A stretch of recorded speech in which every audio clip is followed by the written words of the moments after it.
when something like that it goes down and happens, it's like, is the goal to return to what you were doing before, or is the goal to like become a more fully expressed version of yourself? Ladies and gentlemen, welcome back to Dharma Talk, episode number 17. And you may be able to tell from my voice that I've caught a little something, a summer bug, but we're on a schedule here, and I promised you a podcast episode, so that's what I'm going to give you. Every Thursday, check back.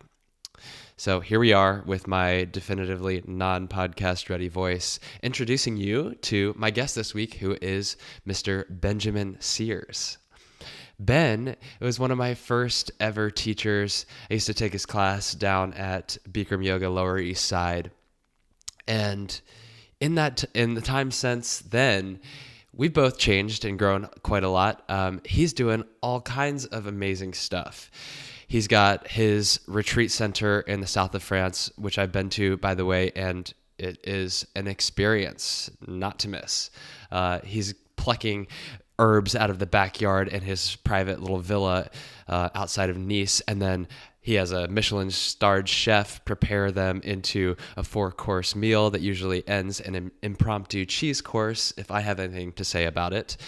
So if that sounds cool to you should definitely check that out. We don't talk too much about LUXYOGA on this episode. We talk more about some of the more esoteric concepts related to this show and the idea of Dharma and your path.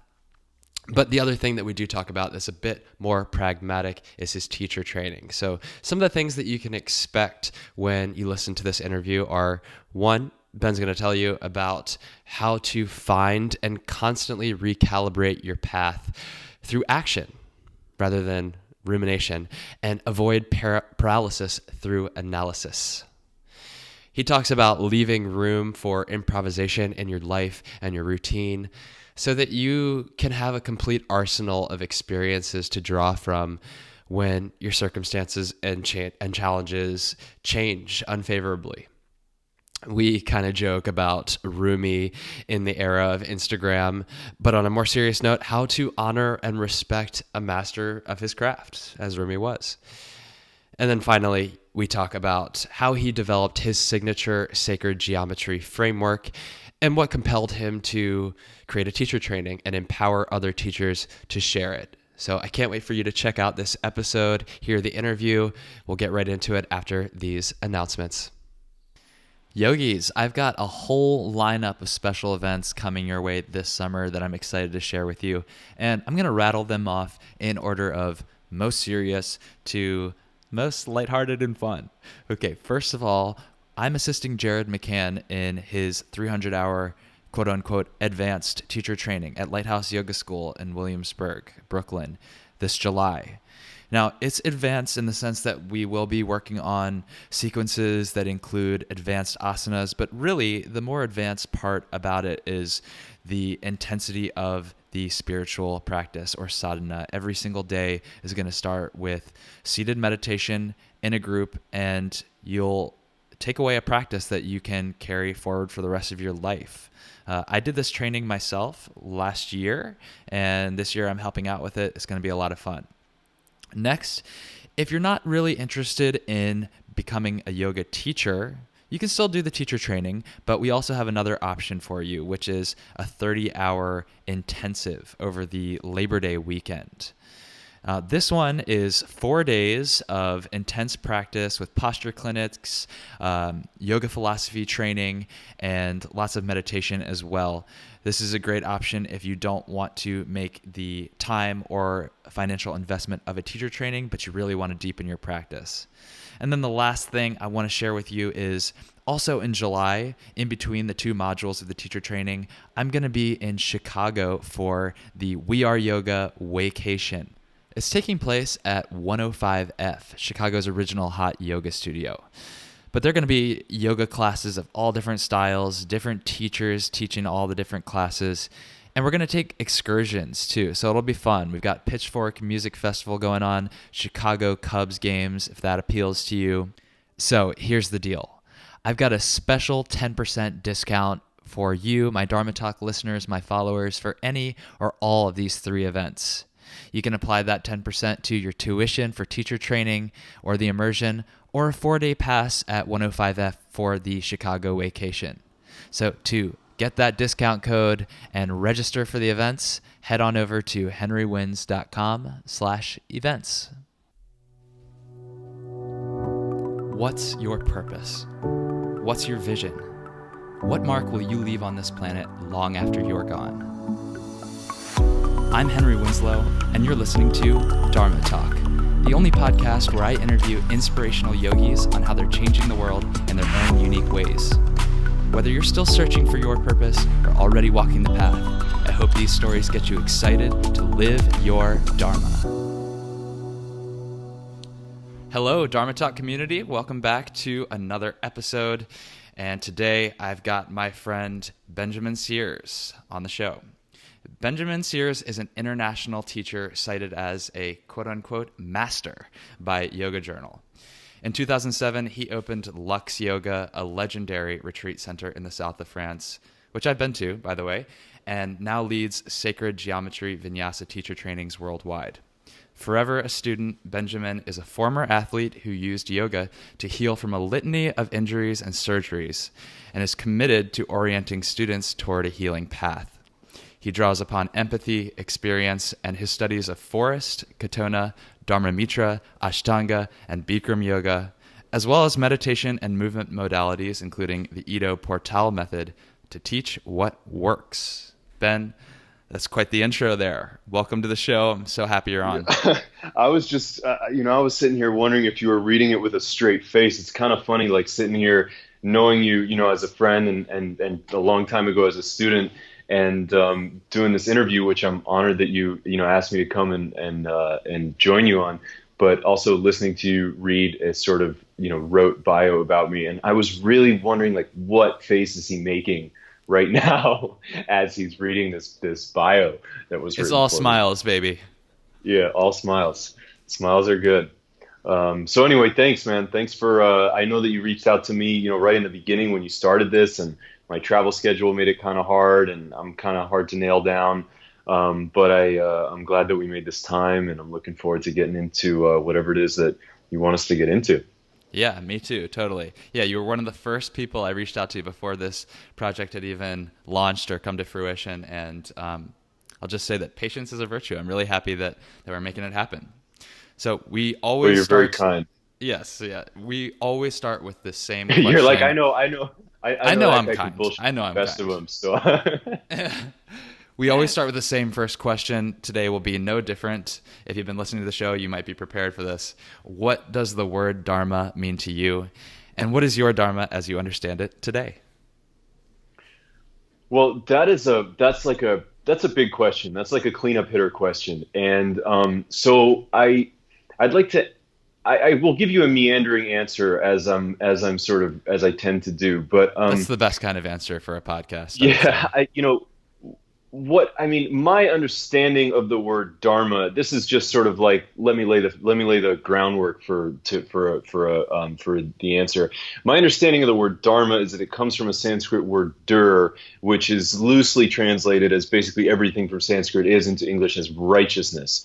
And so my understanding of Dharma is that it's essentially reflects one's righteous path. Like if you are dharmic, you are following the universal laws that place you in your personal track. So it's like, what is your personal manifestation of whatever is universal, energy or prana or prana when it coalesces as prakriti to make stuff happen, prakriti being these like, three forces that come together to make life. And so being dharmic is like, are you following a path that suits the container, your personal container for these universal energies? And the personal container is, it's your life, it's your body, it's all of the things that come together to make you, right? And if you're adharmic, it's like you're out of balance. Like there's this beautiful movie, this beautiful film called Koyaanisqatsi. I don't know if you've heard of it. but it was made, I think, in the 80s. And the Koyaanisqatsi is a Hopi Indian or Native American proverb that means life out of balance. And the music was done by Philip Glass. It's very dramatic and very long, powerfully visual film with no words or narration. It's just all sorts of very creative shots of the earth and what we as human beings have done to it.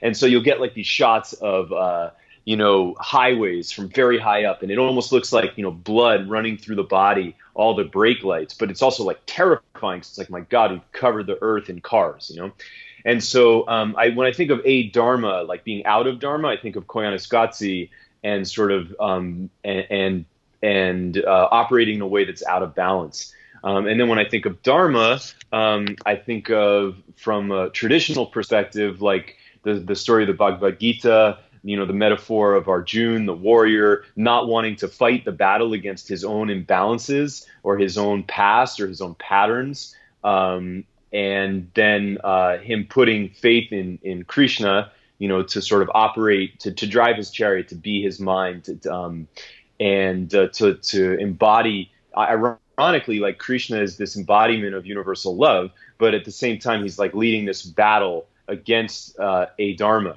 which was how the whole battle started. And so Arjuna, and I could go on about this forever, so I'm going to try to cut it shorter, but essentially, so Arjuna is like, hey, I don't want to fight. That's my family, and the family just represents, his patterns. But his Dharma is to be a warrior. So the sort of sum total of the whole thing is like, hey man, if you're a warrior and you're not going to fight, who will?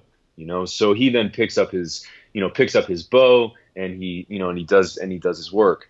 So that's, I guess, that my understanding of the traditional conceptualization of Dharma. On a more modern and personal level, I really feel that Dharma is an ongoing is an ongoing process of figuring it out. Like I think that sometimes in yoga, one of the ways I've been getting a lot of these emails from like Yoga Journal and stuff like that about like how to make yoga more inclusive, and like I have other thoughts on that stuff, but one of the ways I think that we can make yoga more inclusive is like not to project so much this idea that like we as yoga teachers have it all like figured out. It's like, I know my Dharma and now everything is perfect, and I'm just going to like chase down, continue on my path that is bathing in rose quartz colored light. It's like, I feel that, you know what I'm saying? Like, I feel that Dharma is a constant unfolding.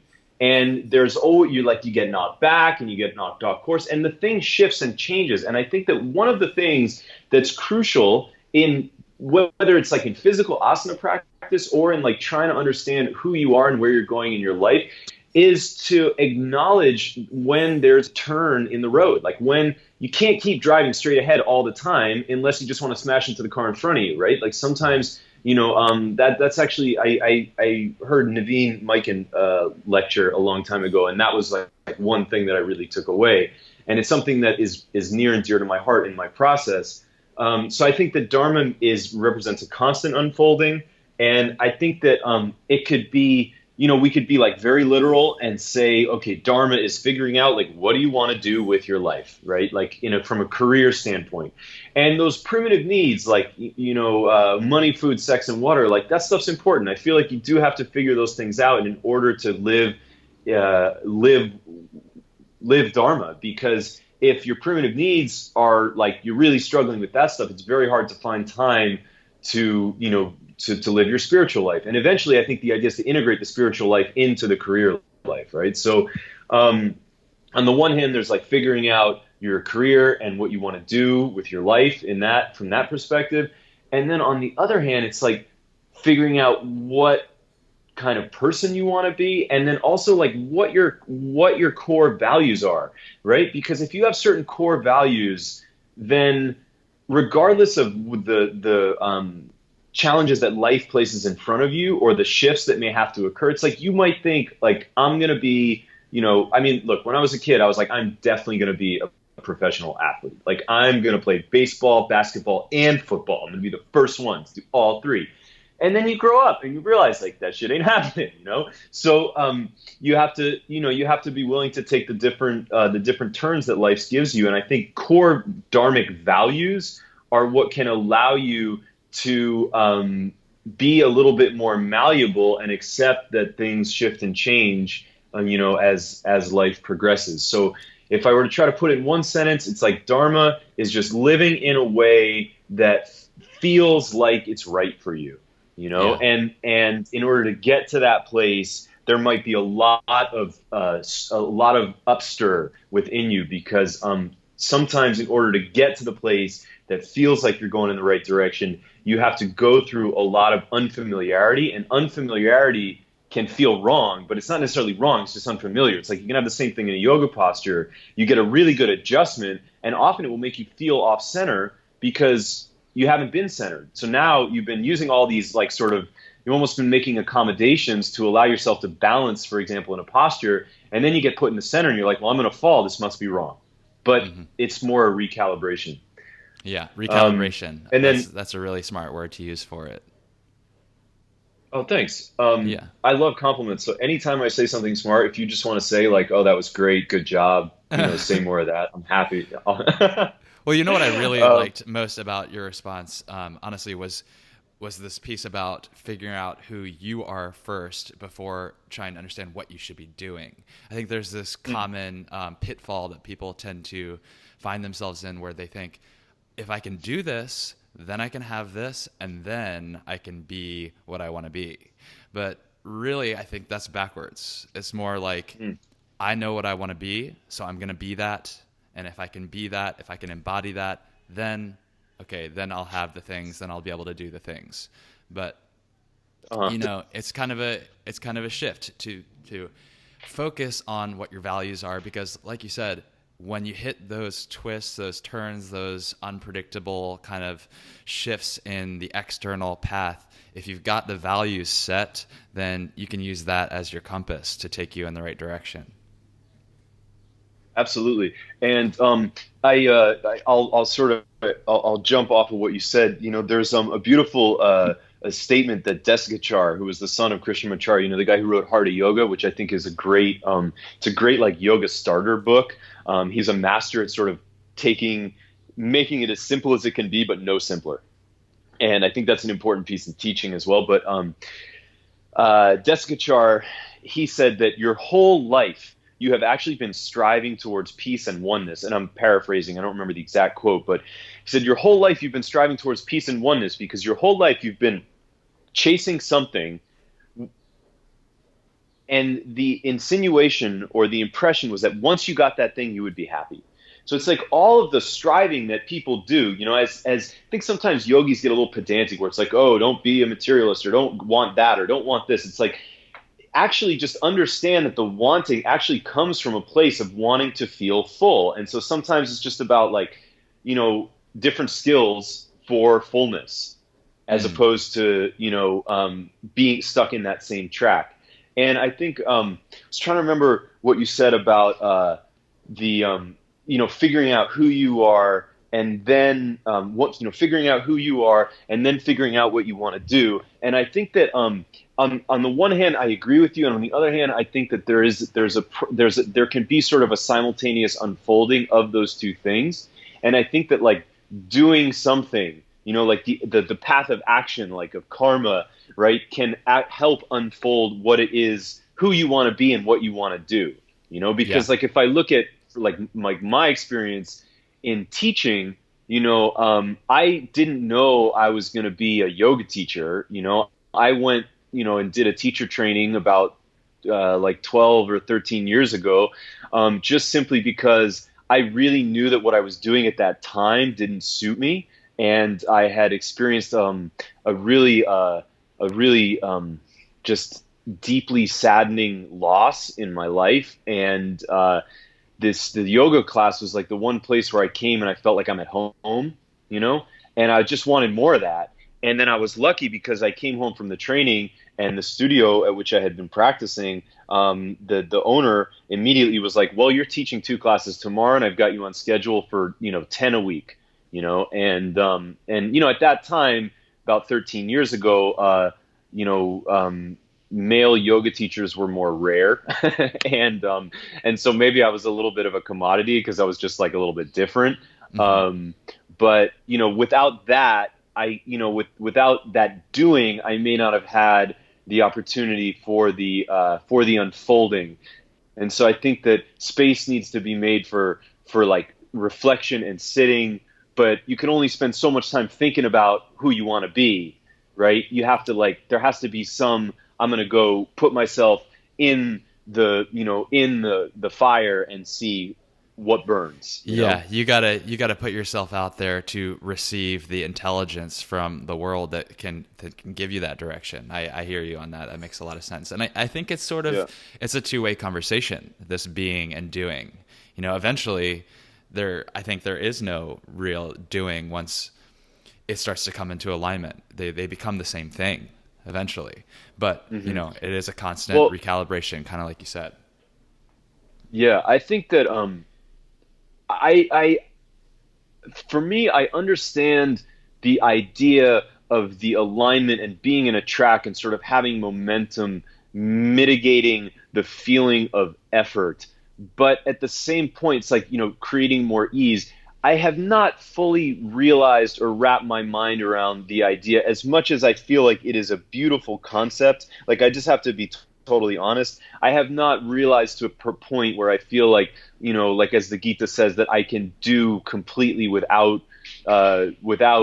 regard for result, or that there's not still some degree of like grunt work and just picking up the shovel in doing the stuff. Like I'll give you an example.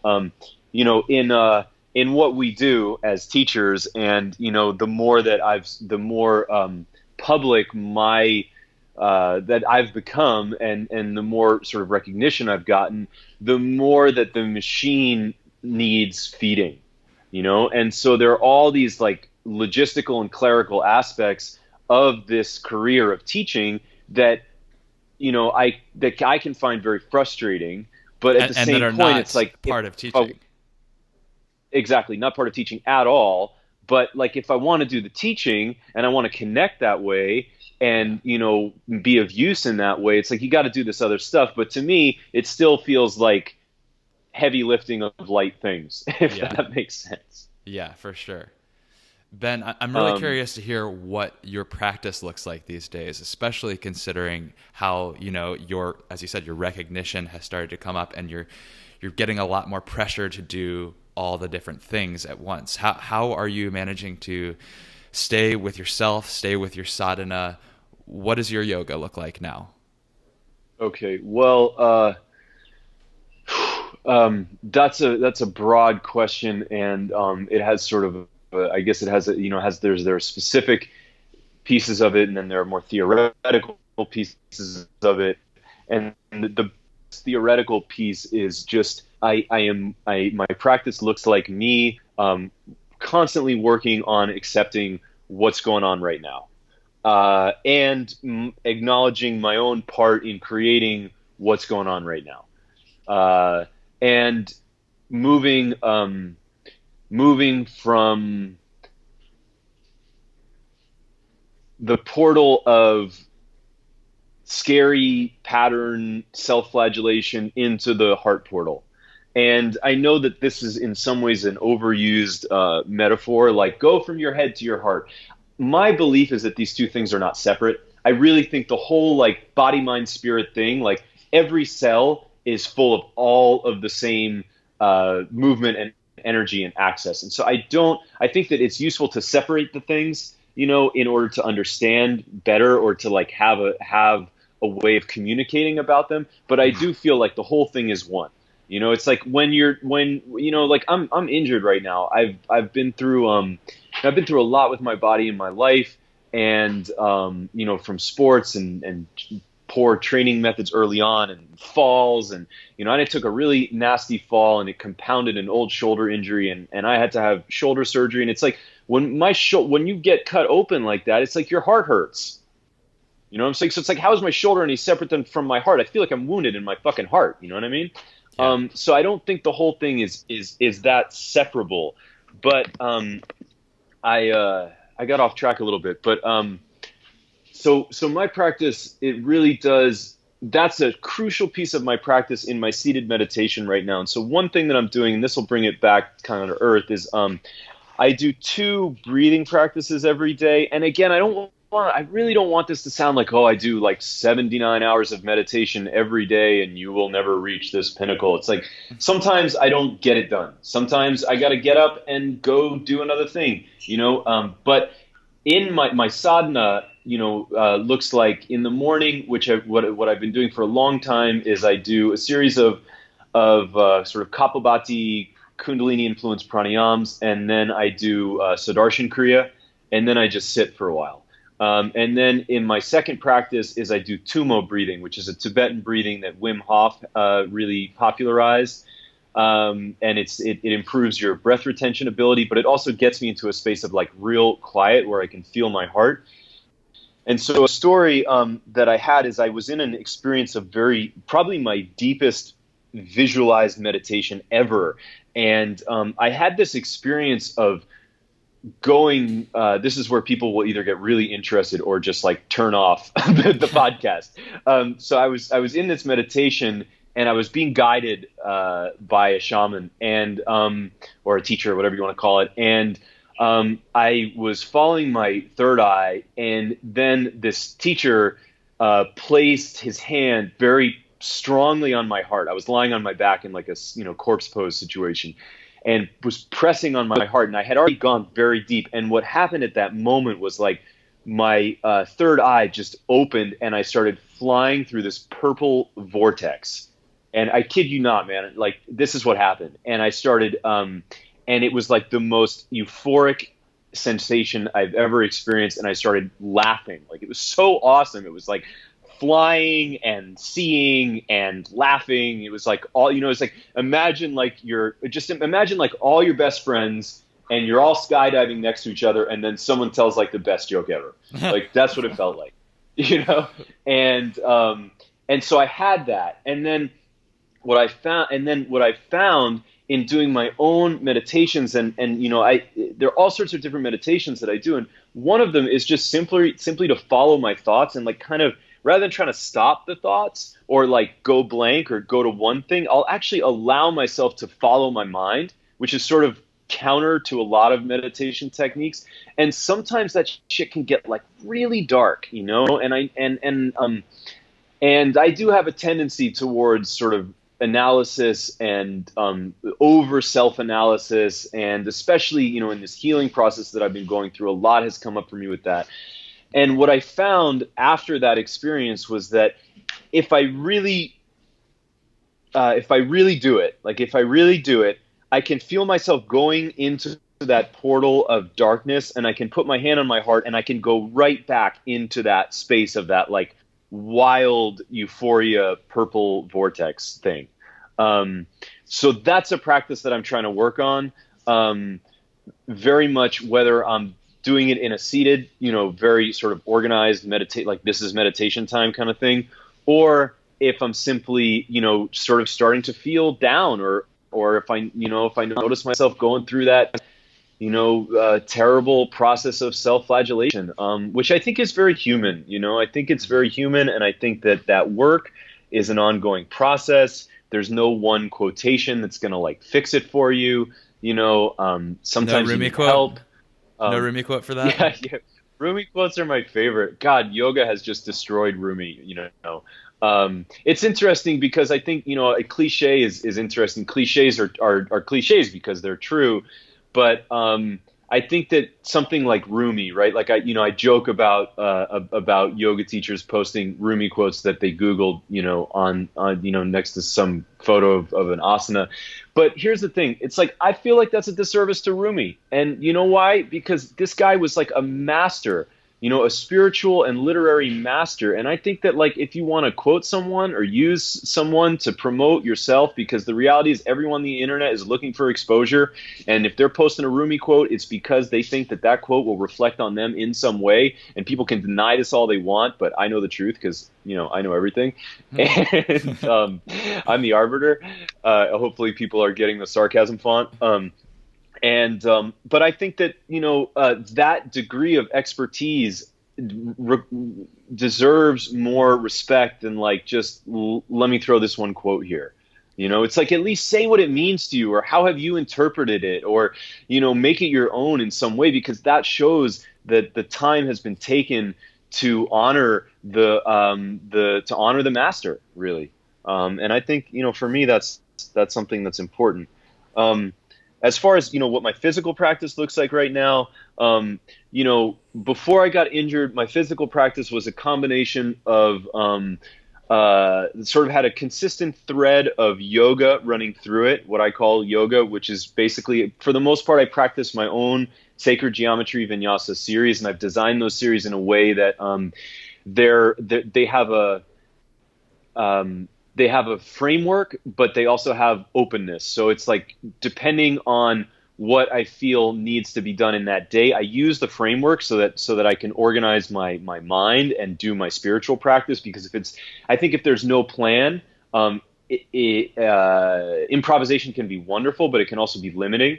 Because often I think when people improvise, they end up doing the same improvisation over and over again. And then it's like, oh, but I'm improvising. It's like, but you're just actually repeating non-consciously. Mm-hmm. So I repeat consciously, but I also allow myself space to go down different trajectories or tributaries of the sort of central river of the two sequences that I've developed.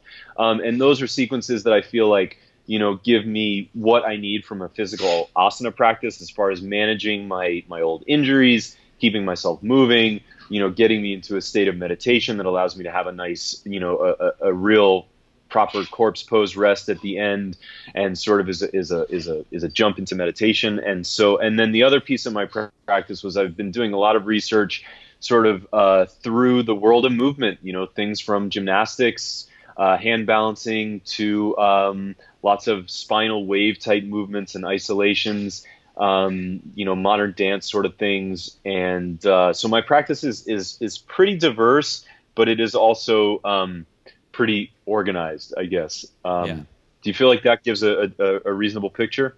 For sure. And I want to respond to the part about this, like, creating space for improvisation.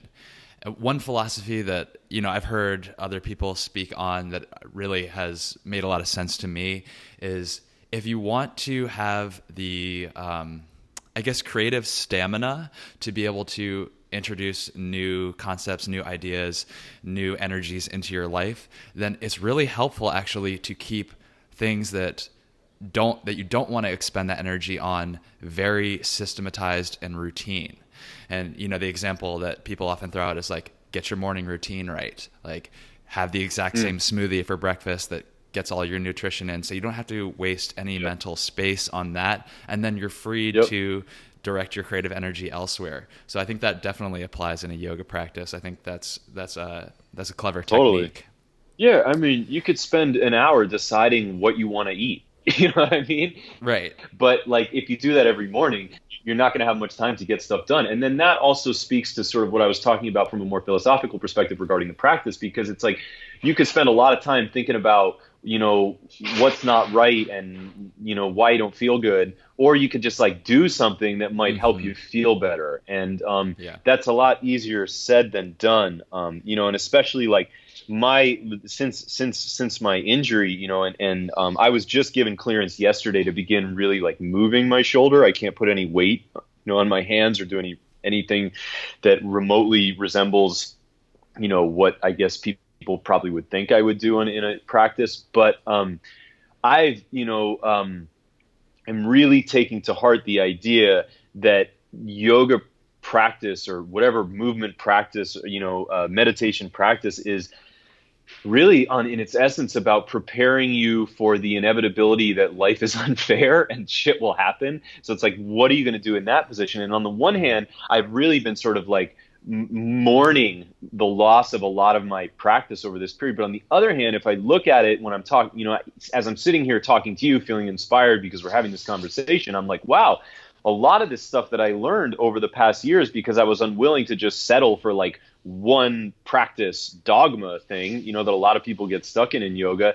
I actually really did. As much as I feel like I, mentally maybe didn't prepare myself, in a lot of ways I really did prepare myself, because while I have not been allowed to use my arm for 5 weeks, it's like I've kept myself going with spinal waves and, FRC, functional range conditioning type of movements to isolate joints. And then of course my seated, my breathing practices, so on the one hand, it's like, I really miss doing a lot of the stuff that I love to do. But on the other hand, it's like I did have this arsenal of things to turn to when, when in some ways it felt like the rug got pulled out from under me.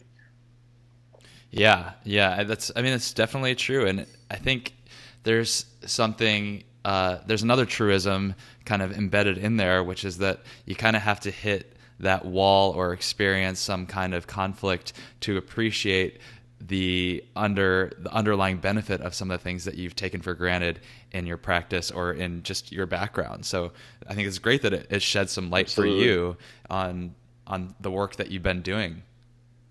Yeah. And I think, it's like one thing is you have to, when something like that it goes down and happens, it's like, is the goal to return to what you were doing before, or is the goal to like become a more fully expressed version of yourself? It's like you don't have a body to do yoga in. Like that's not the point. It's like you have a body to hold a spirit, right? And so it may be, as time progresses, it's like as you get older, as things happen, it's like a lot of this, your practice may have to change. And I think part of the process of growth is being willing to acknowledge that, and then seek out like other things that you can do that give you the benefit that you need at that time. And that sort of reflects back to what we were talking about with Dharma, where like and I think this is important. I think that in some ways, your Dharma, like your greater Dharma, what you want to do for the world and what you want to do for yourself might be the same, but the techniques that you use in order to affect that reality might change, right? Like just say like your goal, like a common goal for a yoga teacher would be like, well, I want to help people experience the kind of growth and peace that I've had from my yoga practice. And, what you use to do that will shift and change over time. I mean, I really think that, even if you're teaching exactly the same sort of sequence of postures, for example, if the way that you're teaching has not changed over the course of years, then something is off. And I think the same thing it applies to practice. If you're practicing exactly the same way, and again, it's like I don't want to like start ruffling feathers here with saying like you can't keep practicing the same sequence, because many people have a lot of spiritual success from doing that, and that can be effective. But I even think if you only practice like the same sequence, then the way that you approach those poses should shift and change based on the things that you learn, even just from a basic physical perspective, as time passes. Things that you learn, and also things that change in your own being, and physical and spiritual being. Of course. Like Yeah. there's this reconciliation that has to happen as you go through time, as you go through life, where we all want to grow. It's one of the fundamental needs that makes us feel fulfilled. Well, we all say we do. I don't know if we all really do, but I think deep down everyone really does. I think maybe not at the surface level we hold resistance for it, but at the same time as we all want that growth, we're also physically dying. So like you have to make those two things meet. And sometimes it's like a hard decision to make, or it feels like a slight to the ego, maybe to dial back the intensity of your physical practice. But when you swallow that pride and you make that change, you learn something, and that's the growth that we're really after underneath it all. And I think that pridefulness can be used in a positive way. Like if you orient, let's say, your pride or your ego towards like, I'm really gonna, I'm gonna take pride in practicing in a way that actually is good for me. You know what I mean? Right. Right. That's one way to use something that may never go away. I have this sort of this ego thing. I think that I think that the ego exists until you're no longer in the body, Uh-huh. because the ego is the life force in some direction. But to me, it's like, what does it mean to lose the ego and still want to be alive and strive and grow? Because there's some ego even in that. Of But I course. think to me, it means like just being willing to like see yourself for who you are and see your patterns and listen to other people, you know? Yeah. Yeah. Okay, speaking of ego and individuality and our unique oneness, you Mhm. started to talk about it a little bit when I was asking about your personal practice, but I would love to hear the story of how you came to create your own system, which you're now teaching in teacher trainings, the Sacred Geometry system. Sure. How did that come about, and why? Well, it came about because I wanted to monetize my yoga teaching to a greater degree, and I didn't have a sponsorship for yoga pants. So, no, I'm kidding. Um, I'm so, sure there's still an so I opportunity for could, you out there to grab that yoga pants oh man, sponsorship. somebody I'm please pay gunning me to for wear you. your tights. Thanks, man. Um, no, I could hear you sort of like horrified as I was speaking through but the truth is, it's been a very long process, and there's been a lot of, I guess, alchemy. I mean, alchemy maybe is a little bit of a hyperbolic term, since it means turning stuff into gold, which I hope is what I'm doing. But But really, experimentation. the process of developing that system, which will undergo transformation forever. You know what I'm saying? Like I don't in any way feel like I have created the system and now it shall stand. It's Yeah. like, no, I don't think it works that way. But the process of creating the system relates to my entire process in yoga, which dates back to like 1999, and having two herniated discs and going to Kundalini yoga, and being this like buff college dude who was probably hungover and bouncing up and down on my butt doing all the breathing exercises, and being like, this is amazing. I feel amazing, but like something in me was telling me like I gotta before I go find God, it's like I need to fix my back. And then I just fell into Bikram yoga, and that 6 months to like a year of consistent practice. I was not the person who was like, let me do a 500-day challenge right away. It was like that. It did not happen for me like that. It took a while, but after a year of consistent practice, my back felt great. And then what happened was, and I think that and I think that other people might have this experience also, so I think it's relevant, is that like I really don't feel that my body was designed for yoga asana, or at least my body combined with all the stuff I did prior, was designed to like be awesome at yoga asana. But at the same point, that means that I was designed for asana, because I had to continuously find like different techniques to continue working into my pain body and working through my past and expressing a more potentiated future. Because like what happened in every one of the practices that I immersed in is I would get to this point where I felt like I was just banging up against a wall of dogma, where it's like, just keep doing it this way. And I'm like, but I try and now it hurts. And so it was like, I think that there's for some people, doing one thing for a long time really works, and I have nothing against that. But for others, and my experience was that it seemed that my body would like get a certain amount, and my mind would get a certain amount of benefit from a certain thing, and then there would come this moment where it didn't feel like I would keep trying to push through it or get over the wall, and it just felt like, actually I need to find another route. And so my system is really born of like the fact that over the last 17 years of practicing yoga and movement, like I have never stopped trying to learn new things that help me feel better. And then and that's what I've tried to do in these practices that I've put together, is take everything that I've learned and not put it all in there, not like, I'm not trying to make a Jackson Pollock. Like, I'm not just dancing around the canvas throwing paint. It's like, I would say I'm, more trying to make a Mark Rothko, who is one of Pollock's contemporaries, and take a few primary colors, and the primary colors are the concepts, and use those concepts to paint, because if the concepts are strong, then you can use different tools to deliver those concepts. So it's like, on the one hand, what I'm doing is very specific. I'm teaching people 2 sequences. But on the other hand, what I'm doing is very broad, because I'm trying to get people out of the paradigm of like, well, is it, lift your toe or raise your toe? It's like, no, think for yourself about what it is that you're trying to affect via the movement that you're instructing, and then make a decision about it. But within that, I also want to give people a communication paradigm so that they can be clear in their own words. Mm-hmm. So in the practices, there's pieces of Kundalini yoga. There are concepts that come from my study of Bikram yoga, Forrest yoga, Katonah yoga, Astanga. But I guess what I really want to stress is that there's nothing haphazard about this. Like, it's really been labbed, and the people who are doing these practices are coming out feeling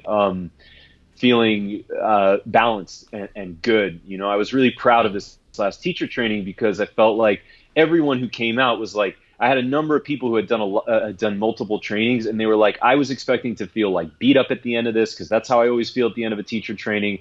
And I actually, I'm worked, but I feel great. You feel like that answers your question? Yeah, and I have no doubt about that. From taking your class and knowing you personally, I'm sure that the trainees under your program did feel very empowered at the end of that. And, I think it's so important, not only that you know the why, the rationale behind everything that you're teaching, but I think it's also really great that you give your trainees that why. And that's not something that's universal across all teacher training. Sometimes, you're given the tools, but not really an explanation of what's happening underneath that. Yeah. And if you want a teacher to really develop and spread your system, or just spread the yoga, they need to be able to do that beyond just the scope of the 2 weeks of information they got with you. Absolutely. It's really what it is it's a catapult towards your own study and research, and I feel like at the end of a program like that, people should feel like, on the one hand, oh my God, I have so much to learn, like, where do I go? But on the other hand, they should feel like, well, I know I can keep going this direction, and that will reveal to me more questions. And the thing is, if more questions are coming up, but then you have the skills in place to be able to think on those questions yourself, then something good has happened.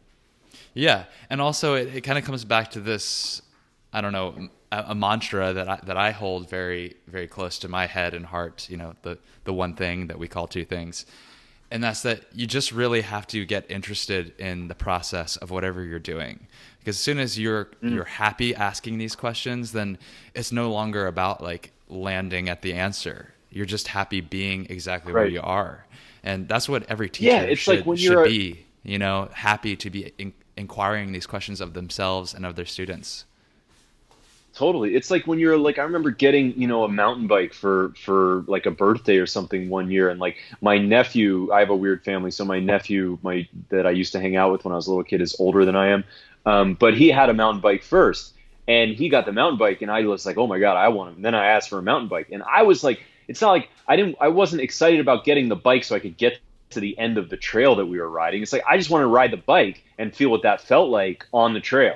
And I think that's really like, if we can take that attitude towards practice, then, it's like that, it's like a laboratory, and it's research, and it's exciting, then I think it's really powerful. And one thing I think that is important and very helpful for that is community, being around other people that are like doing that kind of thing, and because it can, the solitary work, and I do a lot of it, is very powerful. But also, I think as humans, it's great to be around other people and have that reflection and like have a laugh about, what's happening in the space at the moment. I mean, really, it's like yoga asana especially is like pretty hilarious when you think about it. Like my mom's ex-boyfriend used to have this joke. He's an artist and he and I used to have these long talks, and he would say that, when there was like a family event, and if there, every family's got their friction, someone always triggers someone else and all that kind of stuff. And so whenever that would start to happen at my house, he said, well, whenever Ben starts to feel that there's a little friction coming or a clouds on the horizon of the family experience, he just goes out onto the lawn and twists himself into a pretzel. Pretty much. And so it was kind of a refuge, right? And at the same point, I remember listening to an interview with Manu Joyce, who, I think he's sort of like the shunned uncle of Ashtanga. I'm not one to be quoted on that because I really don't know the inner workings of the Ashtanga community at all. But I heard an interview with him, or maybe I read it, I'm not sure. But he said, it used to be fun. He's like, we used to make jokes during practice. It was only when the Westerners came that everything got so serious. And that to me was really telling, because one of the things for me that I really like, that I want from my yoga practice, is I want community and friendship and laughter, because I come from like a background of sports. And one of the great things about sports is not even playing the sport. It's like being on the bus on the way to the game and like laughing with your friends, And I think that one of the great things that yoga can do is provide that for us, because community is something that's harder and harder to come by nowadays. In this last teacher training, it was like, that was the best part for me, was just being, laughing with the students and connecting, in that way. Building those relationships. Well, I'm really happy to hear that your training went so well. I know you've got another one coming up. What are the details on that? And for anyone listening who might be interested, what should they know? How should they know if this is a good opportunity for them? Well, they should definitely know that by the end of the training, I expect them to be able to levitate. And if not, they will not receive their 200-hour certificate. So, get practicing on your floating now. So the next training is, to me, is very special because, as some of the listeners may know, I started running yoga retreats in the south of France 11 years ago. So this upcoming summer is the 11th or maybe the 12th. I can't remember. I think this is 11. And so we've run these sort of high-end, comfortable luxury retreats at a private villa for quite a while, and they include sort of what's come to be known as really great local farm to table style food. We do wine pairings, all that kind of stuff. And so for this next training, that's the location. But what I'm doing is I'm taking the LUXYOGA retreat paradigm, and I'm kind of like, I'm simplifying and family styling it in order to make it better support the needs of a training as opposed to a vacation. So it's going to be and also I'm limiting enrollment to 22 people. So it's going to be a very unique sharing of space. The nature around the place is amazing. And so I'm going to include that in the training. We're going to be out in nature doing stuff. So the location itself offers a lot, because what I've seen from people just on retreats walking into that space and the way they're able to shift, partially because of a support that like no human being could even, no human being can do what nature can do. It's like, you're sad, you're depressed, get up every morning, watch the sunrise, every evening, watch the sunset, see what happens, So just that backdrop alone with people, because for me it's like yoga and food, these are like two great ways to come together, and then as far as the program goes, people will get a very powerful mix of pragmatic and esoteric. So it's like we do traditional yoga stuff, mantra, pranayama, dhyana, kriya, but at the same point it's sort of filtered through a lens of how does this apply to the modern yogi, and how do you teach in a way that allows you to develop your own voice. How do you sound like yourself just talking when you're teaching? And also learning the basics of postures. This is something that's really important to me. I think that one of the things that happens to a lot of yoga practitioners, and one of the reasons we start to see injury in the yoga community, is that humans have this beautiful sort of innate striving right? It's like you see the posture and you just want to do it. And I think that's so beautiful to see that effort in people. But at the same point, it's like that effort can be the same thing that causes a problem down the road. So it's really important for me to like filter the effort through a lens of precision so that the effort can become grace over time. It's important to me that people get sort of a dynamic experience of practice. I know people want to learn new tricks and learn a handstand, and we have protocols for all that. But I also really want, my students in 20 years to be like, I'm glad I did that. I'm still using pieces of it, that kind of thing. Awesome. Awesome. Does that help you? Yeah, love it. And where can people find out about that if they want to get more details? Henry, you're so good, man. You're so good. So they can go to my website, which is benjaminsears.yoga, and there's an easy tab to click on for trainings right there on the website. Yeah. Sweet. Okay, Ben, I think now is as good a time as any to move on to what I like to call the Prana Round. And this is 6 rapid-fire questions.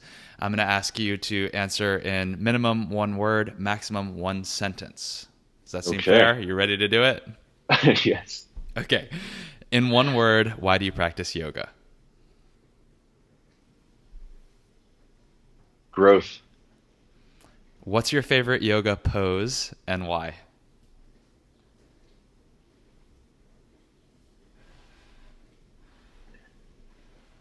It's a square hips extended side angle variation that I teach in the Sacred Geometry Vinyasa series. It's hard to conceptualize based on that description, but it is my favorite because it allows me to access a decompression in my lower back that I have not been able to get into any other way. And I've had the same response from students that it's just like, oh my God, I've never felt that feel so good.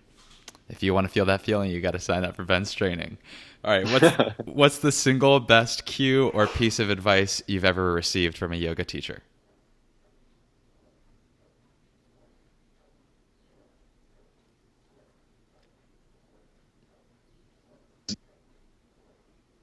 That is a very hard question, Henry. I don't know if that's fair. Okay. This one stumps people. As a teacher, the best it wasn't one cue, but my first mentor, who's a guy named Craig, gave me a way to self-reference my teaching, a way to look at my communication and whether it was effective or not. And that paradigm has carried me through all of the other things that I've learned and allowed me to take other things that I've learned and share them in a way that is digestible for people. As far as a cue that I've received in my practice, it's got to be something Anna Forrest said about feeling, but what exactly at this moment, I'm not sure. For the paradigm that you received from Craig, is there a way to consolidate that, or even just into surface level nutshell? Yeah, totally. Simply and directly tell people what to do in a respectful way and observe how they respond to the instructions that you're giving, and then reflect on that. Mm-hmm. Cool. I like that. So that's about as simple as I can make it. Yeah. Yeah. Okay. Recommend 1 book, modern or ancient, for our audience. I know that you mentioned The Heart of Yoga earlier, so you can say that one again. That's definitely. Can I? Okay.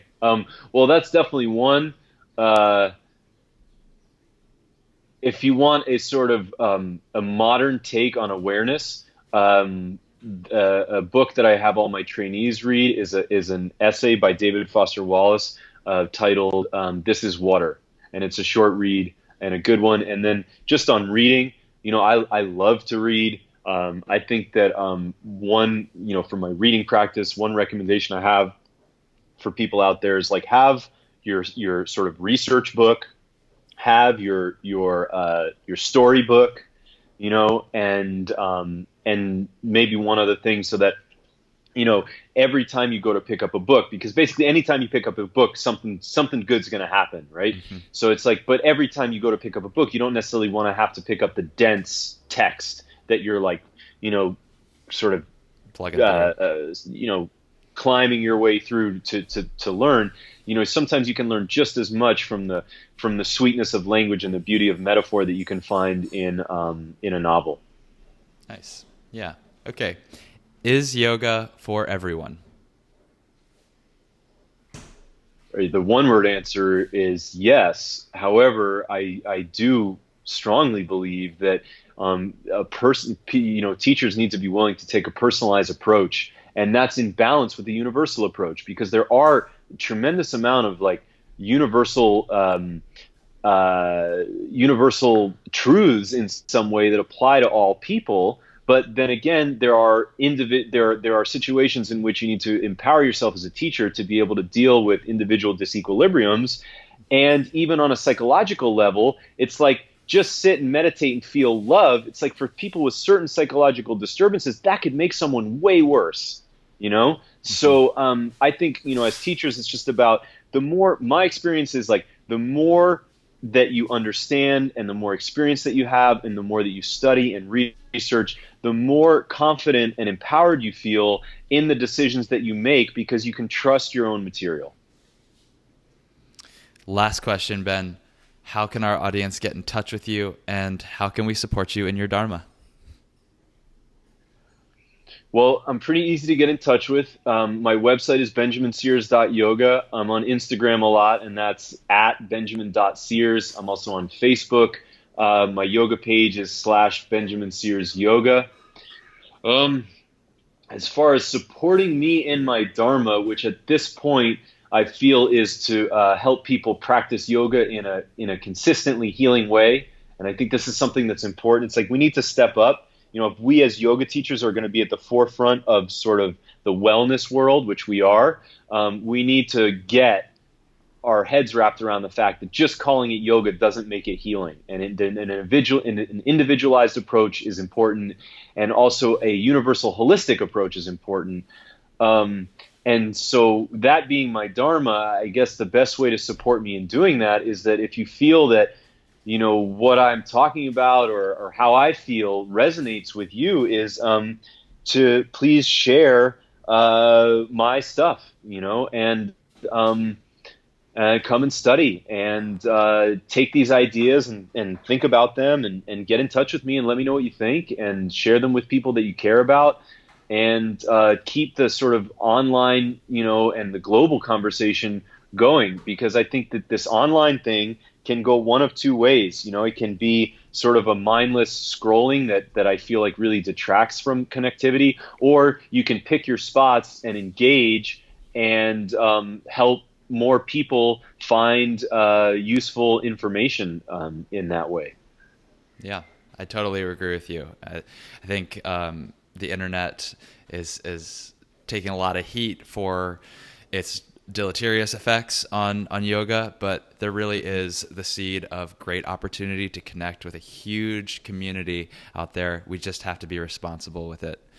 So Ben, Absolutely. Thank you so much for coming on the show. It's been really fun to talk to you. I think this is like the perfect medium for you. You love to talk. Oh, thanks. And I love to talk to you too. So thanks again for coming on. I wanted to like tell more stories and stuff, but we got very serious. So maybe we should do this again. And, with like, call it like story time with Ben and Henry. And I can start by telling jokes or something like that. But sure. I just want to tell you, man, I respect a lot what you're doing, newer to the game, but so dedicated and so, humble in your sharing of your incredible physical practice, and also at the same time, I know that you're really doing the work and searching for the depth and all this stuff that you're doing. I think I just would like to kind of close with this idea that I just thought of, which is that it's like people are going to spend their time and money somewhere, right? That's inevitable, And I think that like we all like one thing is like I really have struggled with this idea of like marketing. But something that especially after the last teacher training concluded, like I felt like, all right, you know what? People are going to spend their time and money. I feel really good about them spending it with me versus other possibilities. And I feel the same about what you're trying to do with this podcast. I think having these conversations is great. And, I have a lot of respect for how you're integrating, the knowledge from your life pre-yoga into the yoga world to help spread the word. So big ups to you, man. Thanks. Appreciate that, Ben. Yes. So Yeah. we'll continue this conversation on the next time. Sounds great, man. If you got something out of this episode, if you like Dharma Talk and want to keep it going, please do me a huge favor and subscribe, rate, and review on iTunes. I know it's not the most convenient thing to do, but it makes all the difference in getting this show out there and more visible to other people who can benefit from it. And hey, if you've got feedback or ideas or you want to get in touch with me, you can do that on Instagram @HenryWins. Otherwise, I'll talk to you next week. And until then, keep living your Dharma.